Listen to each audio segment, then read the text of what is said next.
Вчера очередное было у меня путешествие. Я когда работаю, иногда приходят старшие товарищи, кураторы, и берут меня в какие-то места, чтобы я могла посмотреть, как устроена планета. И зрение уже у меня очень развилось, хорошо, много видеть стало. Вчера увидела планету, ее энергетическую структуру. Мне разрешили зайти и посмотреть, почему каждый человек находится на этой планете. Но могу сказать, что, в общем-то, это достаточно нервное зрелище, потому что все люди, которые находятся на планете, их тонкие тела наполнены различными несовершенствами. До тех пор, пока эти несовершенства не будут изжиты, не будут переработаны, не будут убраны из их тонких тел, из их сознания, они в других мирах вряд ли приживутся, в других светлых, красивых, чистых мирах вряд ли приживутся.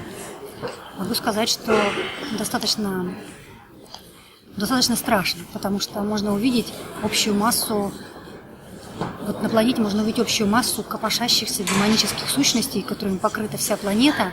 Эти сущности, они находятся в телах людей. То есть они не на самой планете копошатся, они находятся именно в телах людей, которые находятся на этой планете.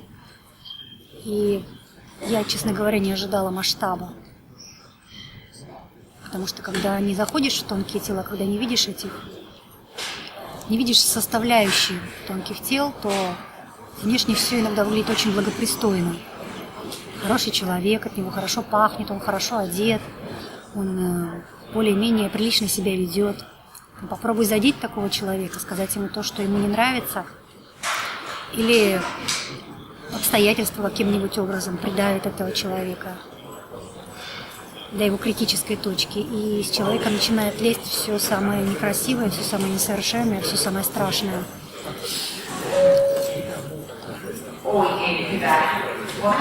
Хочу сказать, что, в общем, позитива тоже много, потому что если видишь такие вещи, можно понять, что мы здесь делаем, для чего мы здесь живем. То есть до тех пор, пока мы не уберем из себя все несовершенство, всю гадость, все нечистоты, нас в других мирах не ждут. И я не ожидала масштаба, такого масштаба, потому что когда человека видишь, ты можешь увидеть его астральное тело, его ментальное тело, но я уже научилась заходить глубже. Когда ты видишь его очень тонкие тела, очень тонкие его составляющие, те, которые приближают его к Богу, то там такое количество различных совершенств, грязи, демонических сущностей, что это пугает. Поэтому... Они сказали, что делать? Путь один – очищать, убирать. Я раньше не понимала, почему говорят, просветление – это путь освобождения. Думала, освобождение от чего? Ну, там, освобождение от денег, освобождение, там, может быть, каких-то дурных мыслей. Освобождаться надо от носителей этих дурных мыслей. А носители этих дурных мыслей – это вот эти самые демонические сущности, которые человек когда-то пригласил в свою жизнь по незнанию. И теперь они живут в его тонких телах, мучают его и строят его жизнь просто ужасным образом. Все несчастья на планете, все от того, что в человеке живет зло. Зло не ходит вокруг, где-то там летает в облачках, зло в самом человеке. И до тех пор, пока это зло не будет изжито, человек будет воплощаться на земле. Я поняла, почему говорят, земля – это чистилище. Так он же не рождается таким, правильно? Он рождается со всем багажом, который он накопил в течение всех прошлых жизней.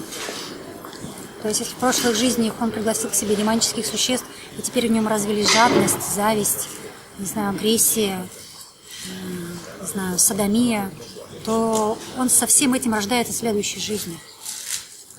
То есть он может не быть гомосексуалистом, если он в прошлой жизни был гомосексуалистом, он может быть адекватным человеком в этой жизни. Но не дай бог его тронуть, то есть, допустим, рядом с ним мужчина, рядом с ним присядет красивый другой мужчина, немножко потрется об него плечом, то все, что в нем спрятано с прошлой жизни, оно может выйти на поверхность. Выйти на поверхность очень легко.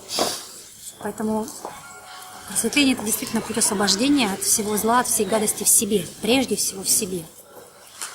Во мне есть тоже несовершенство. Во мне есть тоже неприятные вещи, от которых я систематически избавляюсь. Так, а тебе кураторы показали это для чего? Показали, с чем тебе работать? Что тебе надо делать на этой планете? С чем мне работать? Они показали мне Я раньше не понимала суть, почему, зачем, для чего мы здесь живем. А здесь я увидела это своими глазами. То есть сколько гадости, сколько грязи в людях. И для чего планета была создана? Для того, чтобы все это очищать различными цепочками событий, различными встречами, различными мероприятиями, чтобы все это очищать и из всего этого избавляться в человеке. Но они вообще часто меня берут, часто показывают различные... А берут это как? Это ты на какой-то транспорт есть или сразу оказываешься уже там? Нет, никуда ходить не надо. Потому что вся Вселенная находится внутри любого человека. Все мудрецы говорят, иди внутрь, ищи внутри. Я раньше не понимала, что это и для чего, и как это вообще можно связать с жизнью. Это действительно вся Вселенная внутри человека. То есть тебе достаточно пойти внутрь, и ты в ту же секунду, переключив определенную частоту, можешь оказаться, я не знаю, в центре планеты, или в центре Марса, или, я не знаю, в центре, в ядре, вот где находится наш Создатель, где угодно можно оказаться. Просто нужно иметь ключи, достаточно энергии, чтобы там оказаться. А сделать это может каждый. Но я предостерегаю вас от